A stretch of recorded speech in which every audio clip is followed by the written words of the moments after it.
आयुक्तालय कॉलेज शिक्षा कॉलेज विभाग जयपुर द्वारा स्नातक तथा स्नातकोत्तर कक्षाओं के लिए चलाए जाने वाले विशेष कार्यक्रम ज्ञानदूत में आपका स्वागत है। मैं doctor Rajendra Singh Rajawat government college Kota से आपका स्वागत करता हूं। आज हम परिवर्धन जैविकी के विषय क्लोनिंग के बारे में चर्चा करेंगे। क्लोन टर्म सबसे पहले जेबीएस हार्डेन द्वारा दिया गया। क्लोनिंग का मतलब होता है सिमिलर टाइप ऑफ ऑर्गेनिज्म को प्रोड्यूस करना। So we can say that this is a method of asexual reproduction and it is usually seen in lower organism। जैसा हम जानते हैं कि आइडेंटिकल जो ट्विन्स होते हैं वो एक दूसरे की बिल्कुल कॉपी होते हैं, तो उन्हें हम एक दूसरे का क्लोन कह सकते हैं because they are produced by separation of two blastomeres in early cleavage. You can see in this diagram that this is a fertilized egg, then there are two blastomeres। यहाँ पर दो ब्लास्टोमियर्स हैं और अगर ये दोनों अर्ली एम्ब्रियोनिक स्टेज में ही, इसी स्टेज में ही अगर दोनों ही अलग हो जाते हैं तो दोनों ही जो बेबी प्रोड्यूस करेंगे वो आइडेंटिकल होंगे, यानी कि एक दूसरे से पूरी तरह समान होंगे। तो क्लोनिंग से उत्पन्न जीव आपस में समान होते हैं। इसी प्रकार हैंस ड्रिश ने बताया कि सी अर्चिन के एम्ब्रियो को टू सेल स्टेज में मात्र हिलाने से ही वो दोनों सेल्स यानी कि ब्लास्टोमियर्स सेपरेट हो जाते हैं और सेपरेट होने के बाद दोनों ब्लास्टोमियर्स अलग अलग सी अर्चिन बनाते हैं। ये दो जो ब्लास्टोमियर्स हैं इनको हिलाने से दोनों सेपरेट हो गए और दोनों ही डिफरेंट एनिमल्स यानी कि दो सी अर्चिन बनाते हैं, लेकिन ये दोनों आइडेंटिकली सेम होंगे, यानी कि इनके जीन्स सेम हैं क्योंकि ये एक ही जाइगोट से बने हुए हैं। तो इस तरह इस एक्सपेरिमेंट के आधार पर उन्होंने बताया कि जो प्रत्येक कोशिका है वो अर्ली एम्ब्रियो की जो प्रत्येक कोशिका है उसमें कंप्लीट जेनेटिक सेट होता है और वो एक फुल ऑर्गेनिज्म को बनाने की, ग्रो करने की क्षमता रखती है। यहाँ पर अगर हम क्लोनिंग की बात करें तो एक प्रसिद्ध जो टेक्निक काम में ली जाती है उसमें एग सेल का न्यूक्लियस हटा दिया जाता है, इसे हम ई न्यूक्लिएटेड एग सेल कहेंगे। इसी प्रकार एक दूसरी जो डोनर सेल है जिसका न्यूक्लियस इसमें ट्रांसफर किया जाता है इस एग सेल के अंतर्गत, और ये एग सेल है जिसमें डोनर सेल का न्यूक्लियस ट्रांसप्लांट किया गया है जो कि एक सोमेटिक सेल है और उसके द्वारा भी संपूर्ण एम्ब्रियो और जीव का परिवर्तन संभव है। यह प्रक्रिया ही क्लोनिंग कहलाती है।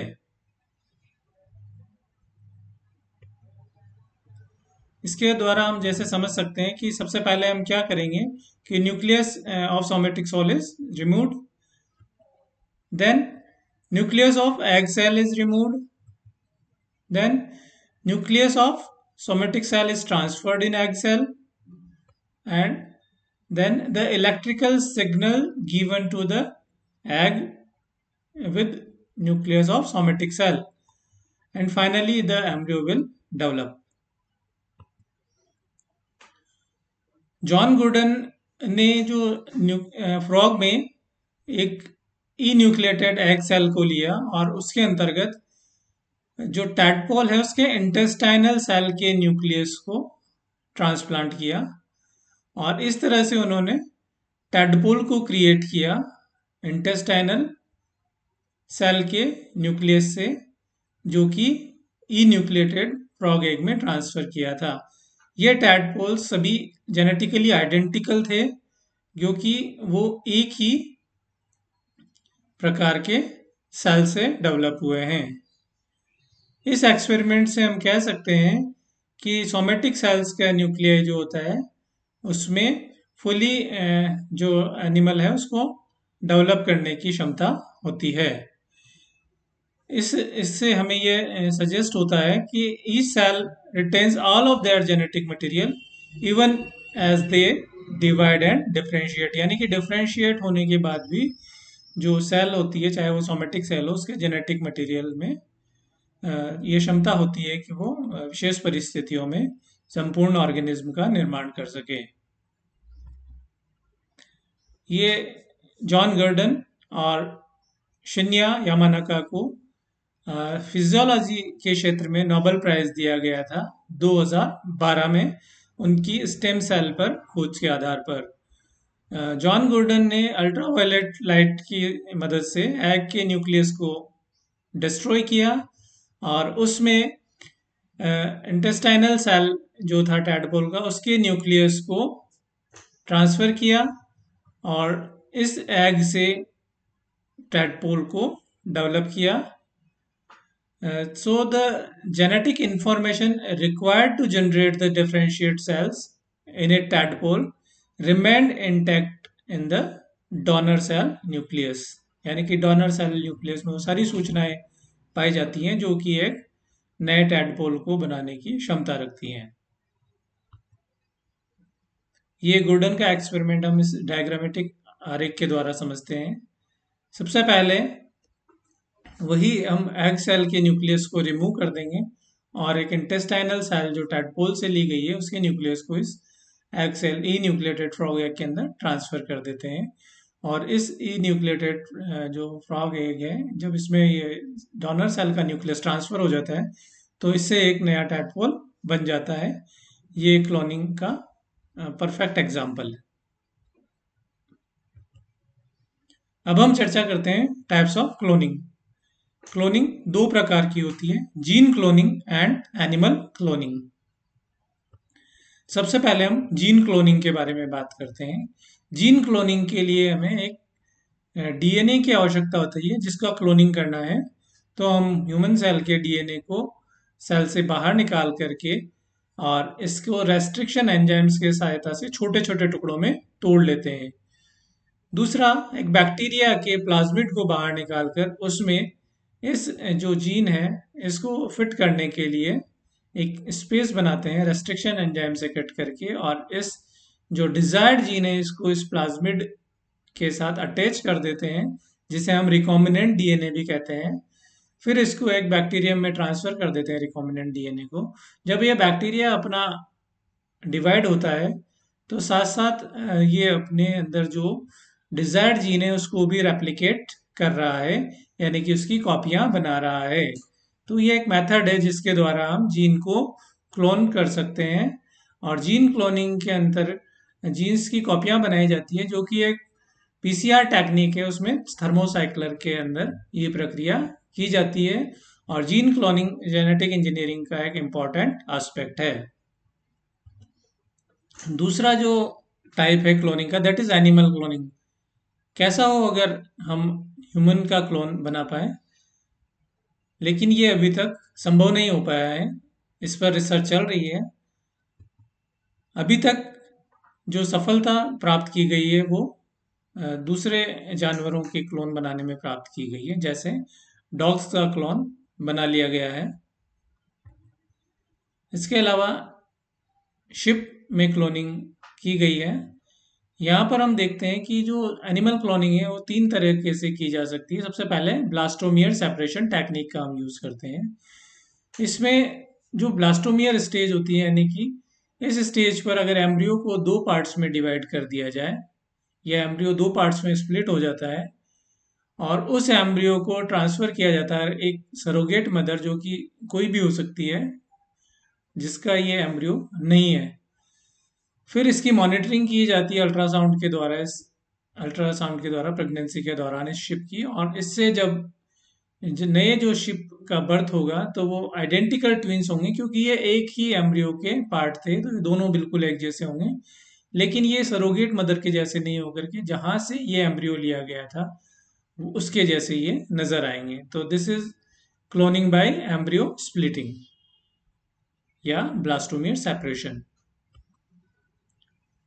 ब्लास्टोमियर सेपरेशन को ही इस डायग्राम के माध्यम से हम देख सकते हैं कि अगर ब्लास्टोमियर्स को जब सेपरेट किया जाता है ड्यूरिंग क्लीवेज, जो कि जाइगोट के डिवाइड होने से बनते हैं, तो वो एक सेपरेट एम्ब्रियो में डेवलप हो जाते हैं। और इन सेपरेट एम्ब्रियोज को हम क्लोन कहते हैं, जो कि ट्विंस भी हम उसको कह सकते हैं, और this method is known as twinning और एम्ब्रियो क्लोनिंग। दूसरा जो मेथड एनिमल क्लोनिंग के लिए हम काम में ले सकते हैं, that is nuclear transfer technique.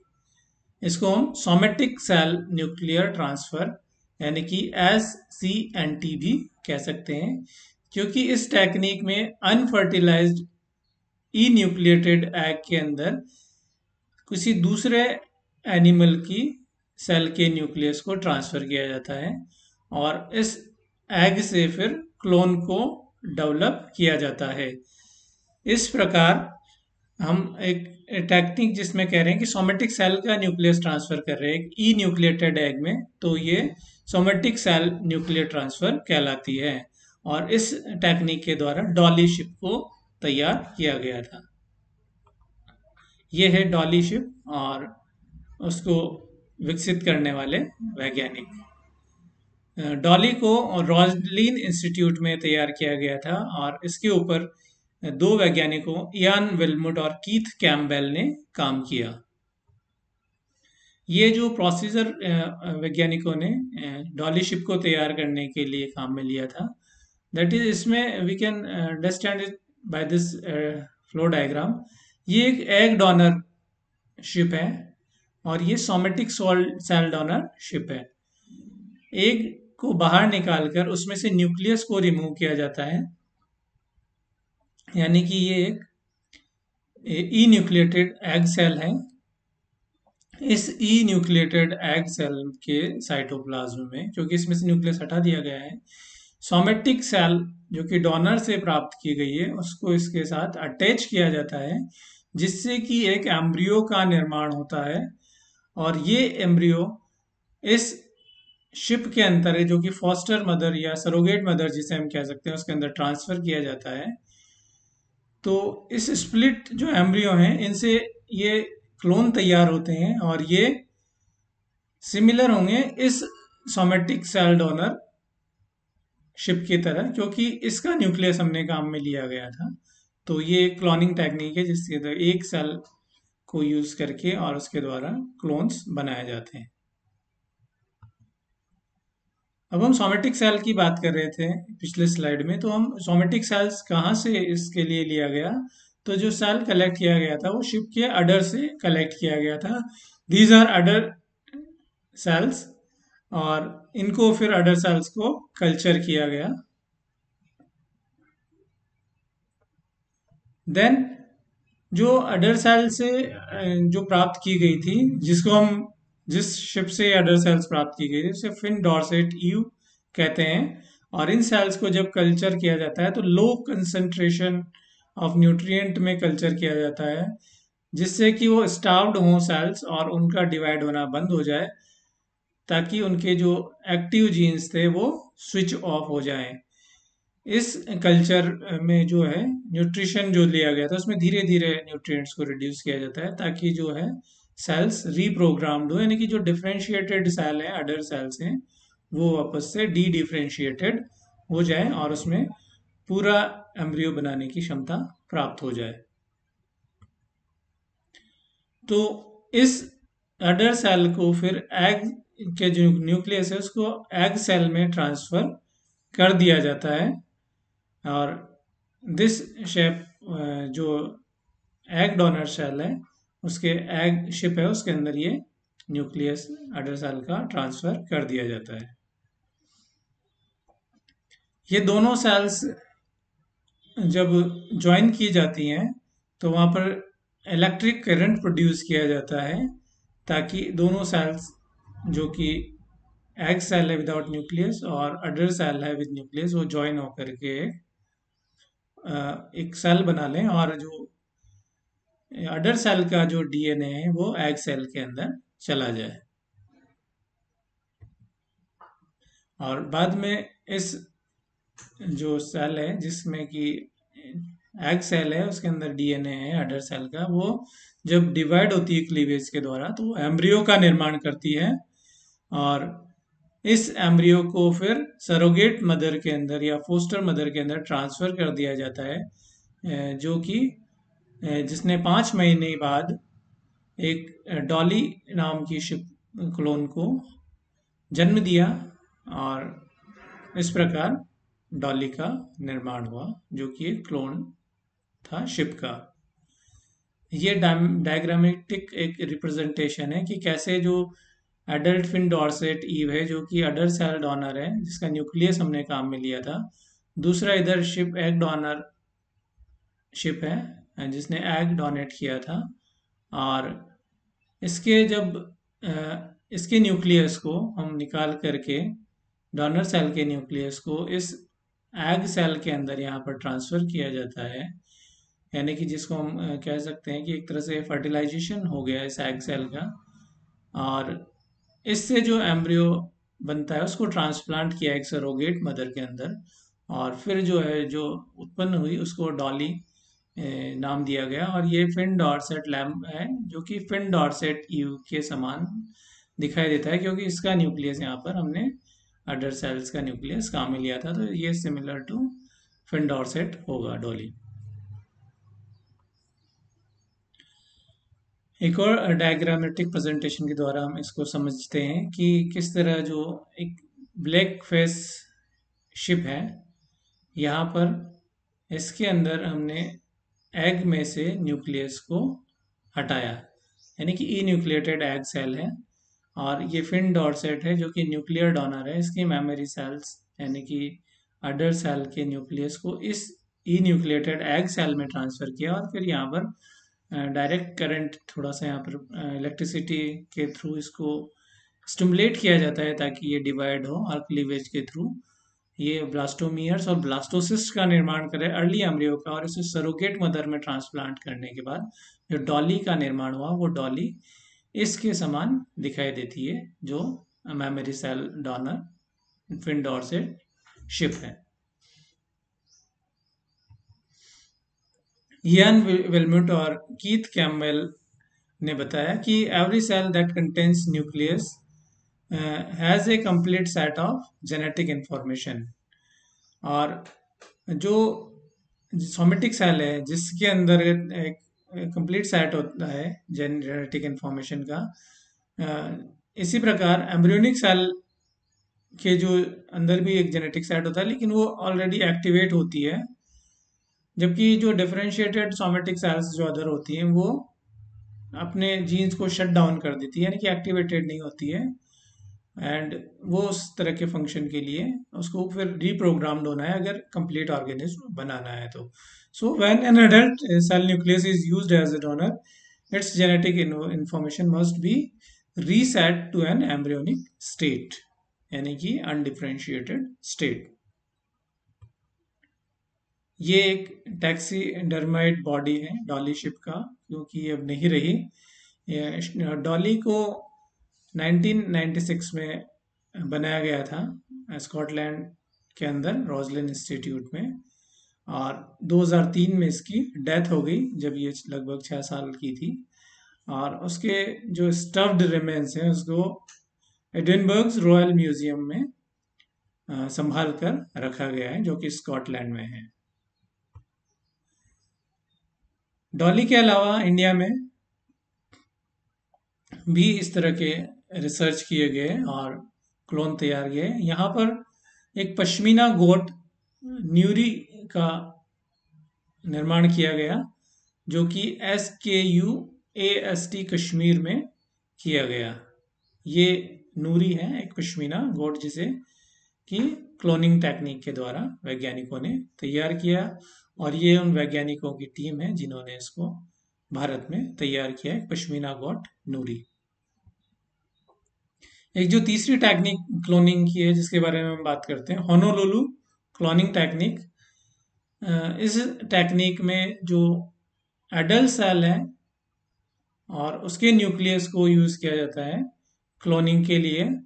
यहाँ पर लेकिन 3 जनरेशन ऑफ माइस को प्रोड्यूस किया, और जो फर्स्ट जनरेशन यानी कि फर्स्ट क्लोन था उसको क्यूमुलिना नाम दिया गया।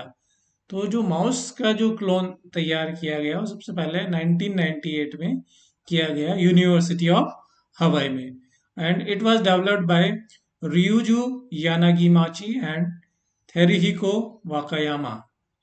तो इन्होंने होनोलुलु क्लोनिंग टेक्निक के द्वारा माउस के 3 जनरेशंस क्लोनिंग टेक्निक द्वारा तैयार किए।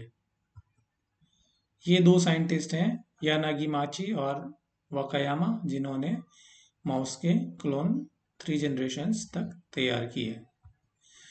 वाकायामा ने सबसे पहले 3 टाइप्स की सेल्स को इसके लिए यूज किया, जो कि सर्टोली सेल्स, ब्रेन सेल और क्यूमुलस सेल्स थे। सर्टोली और brain cells both remain in G0 state naturally, and cumulus cells are almost always in either G0 or G1 state. Unfertilized mouse egg cells were used as recipient for the donor cell, and after being enucleated, the egg cell had donor nuclei inserted into them. यानी कि जिस तरह से हम एक somatic cell का nucleus निकाल करके, सॉरी, एक एग सेल का न्यूक्लियस निकाल करके और उसमें सोमेटिक सेल का न्यूक्लियस यहाँ पर भी ट्रांसफर करेंगे। After 1 hour the cell had accepted the new nucleus, यानी कि 1 घंटे के बाद वो उस नए न्यूक्लियस को सेल एक्सेप्ट कर लेती है, और 5 घंटे के बाद एग सेल जो है केमिकल कल्चर में ट्रांसफर कर दी जाती है ग्रोथ के लिए। और जब उसमें ग्रोथ यानी कि क्लीवेज स्टार्ट हो जाता है, तो वो सेल एक एम्ब्रियो का निर्माण करती है, and then this embryo can be transplanted into a surrogate mother, and the most successful of the cells for the process were cumulus cells, यानी कि जो 3 तरह की सेल्स काम में लिखी उसमें सबसे ज्यादा सक्सेस उन्हें क्यूमुलस सेल्स के ऊपर मिला।